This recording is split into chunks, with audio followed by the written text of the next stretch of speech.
ترکی ایشیائے کوچک اور جنوب مشرقی یورپ کی ایک جنگولیہ بحیرہ اسود اور بحیرہ روم کے مابین واقع ہے۔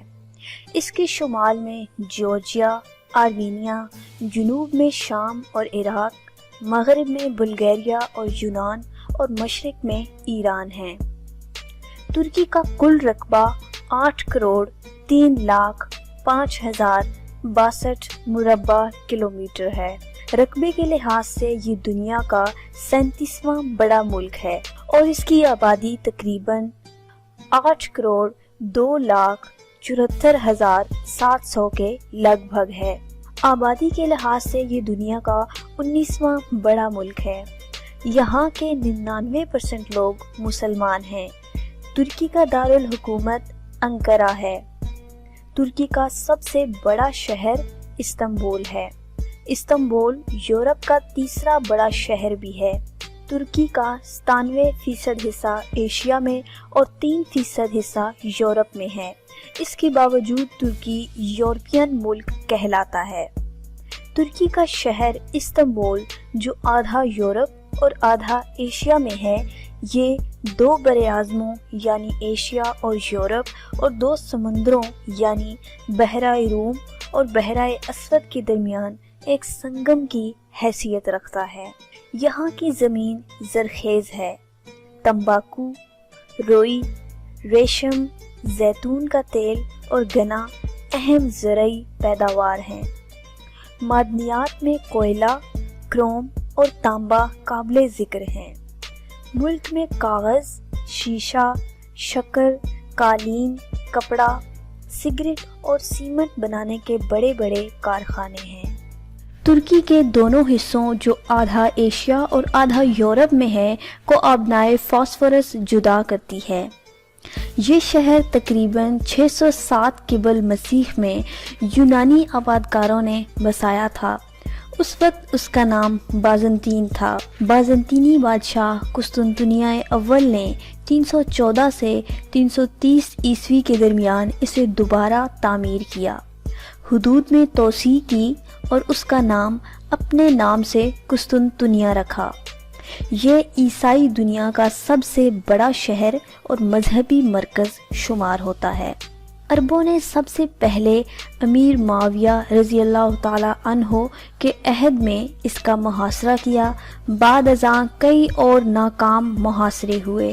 بالآخر مئی 1453 میں سلطان محمد فاتح نے اسے فتح کر لیا اور یورپ میں داخل ہو گئے۔ ترک سلطان خود کو خلافت عباسیہ کا جانشین کہتے تھے۔ ان کی سلطنت اسلامی دنیا میں خلافت عثمانیہ کے نام سے معروف ہے۔ 1480 تک وہ پورے بلکان پر قابض ہو چکے تھے۔ 1 صدی کے اندر اندر ترک یورپ کی عظیم طاقت بن گئے۔ 16ویں صدی کے وسط تک ان کی سلطنت شام، مصر، عراق، عرب، طرابلس، شمالی افریقہ اور ایران کے بیشتر علاقوں تک پھیل چکی تھی۔ سلطنت عثمانیہ نے براعظم یورپ میں اپنے قدم مضبوطی سے جما لیے تھے۔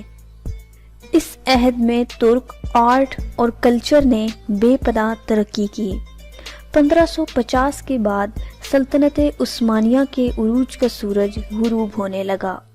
سلطان کی عیش پرستیاں اور وزراء و امراء کی خود غرضیاں اور غداریاں، عثمانیوں کی اسلام سے غفلت نے بالآخر اس سلطنت کو کمزور اور سازشوں کا شکار کر دیا۔ ترکوں کو 1683 میں آسٹریا میں شکست ہوئی۔ اس کے بعد ان کے تمام مقبوضات یکے بعد دیگرے ان کے قبضے سے نکلتے گئے۔ 1699 میں آنگرے آزاد ہوا اور پھر 19ویں صدی کے آغاز میں بلکان اور یونان آزاد ہو گئے۔ پہلی جنگ عظیم میں ترکی نے جرمنی کا ساتھ دیا۔ نتیجہ یہ ہوا کہ انگریزوں اور فرانسیسیوں نے ترکی کے ایشیائی مقبوضات عراق، شام، مصر اور عرب وغیرہ پر قبضہ کر لیا۔ اس حادثے سے ترکوں میں سلطان عبدالحمید اور اس کی حکومت کے خلاف شدید نفرت پھیل گئی، اور ایک فوجی افسر مصطفیٰ کمال پاشا نے 1920 میں انقرہ میں ایک عارضی حکومت قائم کر لی اور یونانیوں سے لڑنے کا عزم کیا۔ ترک قوم نے مصطفیٰ کمال پاشا کا ساتھ دیا اور یونانیوں کو ترکی سے نکال باہر کیا۔ 1922 میں کمال اتاترک نے مسلمانی خلافت کے خاتمے کا اعلان کر دیا اور 29 اکتوبر 1923 کو ترکی جمہوری ریاست بن گیا۔ مذہب کو سیاست اور حکومت سے بالکل خارج کر دیا اور مغربی تہذیب کو اپنایا۔ کمال اتاترک کے تعلقات برطانیہ، روس سبھی سے دوستانہ تھے۔ دوسری جنگ عظیم کے بعد ترکی مغرب بلا کا رکن بن گیا۔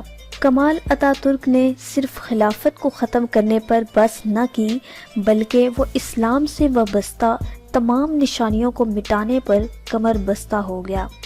1000 سال سے جو ملک اسلام کا گہوارہ اور محافظ رہا، اسے صرف 8 سال کے اندر دین سے مکمل بیگانہ کرنے کی پوری کوشش کی گئی۔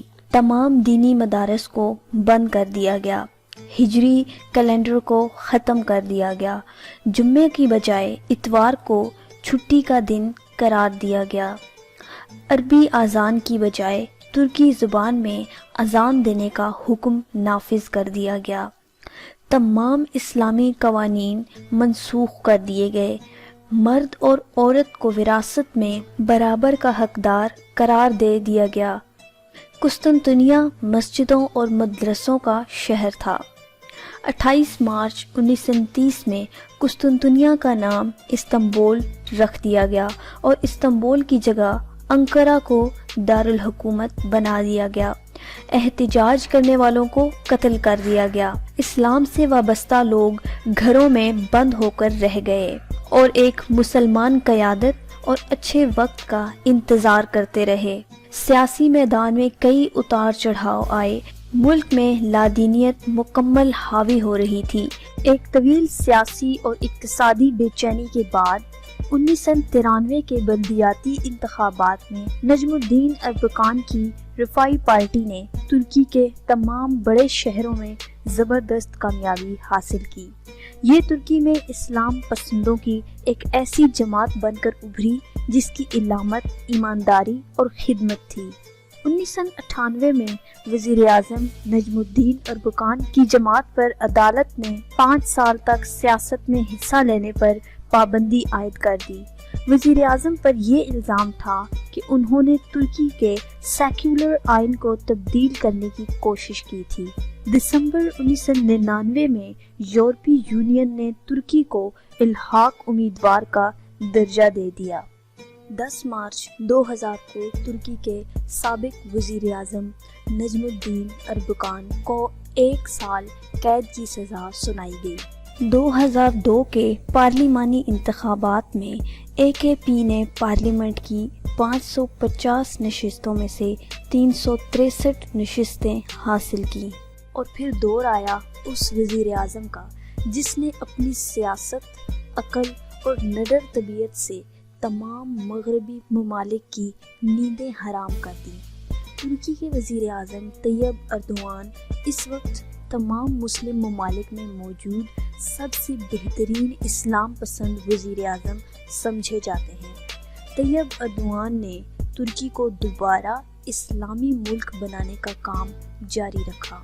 طیب اردوان نے اس وقت فلسطینی مسلمانوں میں بے حد شہرت پائی جب انہوں نے ورلڈ اکنامک جیسے پلیٹ فارم پر اسرائیلی وزیر اعظم کو پوری دنیا کے سامنے قاتل کہا اور پھر غصے سے اٹھ کر چلتے بنے۔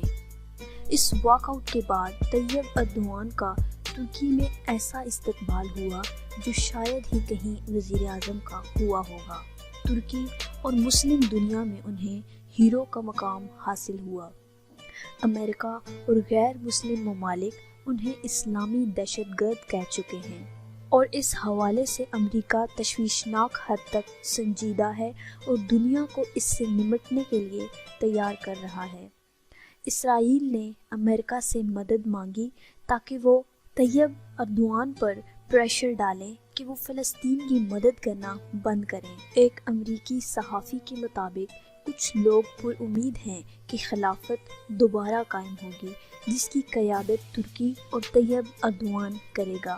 مسئلہ فلسطین ہو یا شام، کشمیر یا کسی مسلم ممالک کا، طیب اردوان نے وہی کام کیا جو کسی اسلام پسند نڈر لیڈر کو کرنا چاہیے۔ وہ ان کی مدد کرتے ہیں اور ظلم کے خلاف آواز بلند کرتے ہیں۔ یہی وجہ ہے کہ ترکی کی عوام ان کو بار بار صدر اور وزیر اعظم منتخب کر رہی ہے۔ ترکی پاکستان کا سب سے بہترین دوست اور سعودی عرب کا محافظ بن کر سامنے آ رہا ہے۔ ترکی میں آپ کو 1، 2، 3 اور 4 میناروں والی مسجد نظر آئیں گی۔ ان میناروں کی حقیقت یہ ہے کہ ایک مینار والی مسجد عام لوگ بناتے تھے، انہیں 2 مینار والی مسجد بنانے کی اجازت نہ تھی۔ 2 میناروں والی مسجد صرف شہزادے اور شہزادیاں بناتی تھیں اور 2 سے زائد صرف بادشاہ بنواتا تھا۔ ترکی میں کئی صحابہ کرام کی قبریں موجود ہیں جن میں حضرت ایوب انصاری رضی اللہ تعالیٰ عنہ، حضرت جابر بن عبداللہ رضی اللہ تعالیٰ عنہ، حضرت ابو ذر غفاری رضی اللہ تعالیٰ عنہ شامل ہیں۔ ماؤنٹ ارارات کو ترکی کا بلند ترین پہاڑ کہا جاتا ہے۔ حضرت نوح علیہ السلام کی کشتی طوفان کے بعد یہیں پر قیام پذیر ہوئی تھی۔ تاریخی اعتبار سے یہ ملک ایک خاص اہمیت رکھتا ہے اور سیاحوں کے لیے یہاں منفرد اور دلچسپ مناظر ہیں۔ ترکی میں ہاتھ کی پشت کو چومنا ادب کی علامت سمجھا جاتا ہے۔ ترکی کے شہر استنبول میں موجود گرینڈ بازار دنیا کا سب سے بڑا پرانا بازار ہے۔ امریکہ اور انڈین کے بعد دنیا کا تیسرا سب سے بڑا فیس بک استعمال کرنے والا ملک ہے۔ اخروٹ کی پیداوار کے لیے ترکی دنیا کا سب سے بڑا ملک ہے۔ کافی کا استعمال سب سے پہلے ترک لوگوں نے ہی کیا تھا۔ 17 اگست 1999 کو ترکی میں شدید زلزلہ آیا تھا جس کے نتیجے میں کم و بیش 40,000 افراد ہلاک ہوئے تھے۔ گلاب کے پھولوں کی پیداوار کے لحاظ سے بھی ترکی دنیا کا سب سے بڑا ملک ہے۔ ترکی کی کرنسی ترکش لیرہ ہے۔ ایک ترکش لیرہ کی پاکستان میں قیمت 29.78 روپے ہے۔ گرے وولف ترکی کا قومی جانور ہے۔ گل لالہ ترکی کا قومی پھول ہے۔ اگر ویڈیو پسند آئے تو لائک کیجیے اور جتنا ہو سکے ویڈیو کو شیئر کیجیے۔ چینل کو ضرور سبسکرائب کیجیے تاکہ آنے والی ہر لیٹسٹ ویڈیو کی اپڈیٹ آپ کو ریسیو ہو سکے۔